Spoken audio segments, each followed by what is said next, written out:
নষ্ট মেয়ে বলে মুখ ফিরিয়ে নেয়, তাহলে তাহলে কেমন করে বাঁচে বাবা তুমি বলো। বাবা, আমার পাটাটা তো দেখছি বেশ মানুষ হয়েছে। দোহাই ছিলাম কাকা, দোহাই। একদিন একদিন আমরা তোমার যে ছেলের দায়িত্ব নিতে অস্বীকার করেছিলাম, সেই ছেলেই আজ আমার বোনের দায়িত্ব নিতে এসেছে এই মহৎ কাজে। আর তুমি বাধা দিও না ছিলাম কাকা।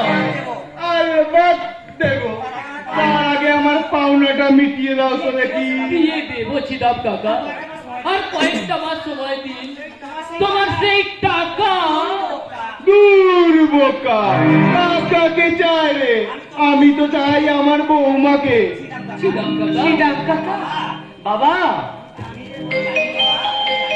জানি রে মা, জানি আমার এই পাটা তুরি ছেলেটা কোনোভাবেই তোর যোগ্য হতে পারে না। তোর জীবনে এই দুর্ঘটনাটা ঘটলো বলে আমার এই ছেলেটার কপালটা খুললো। এই জন্যই বুঝি সবাই বলে ভগবান যা করে মঙ্গলের জন্যই করে। বাবা আয় না রে হতভাগা, দেখি আমার এই মায়ের পাশে তোকে কেমন মানিয়েছে।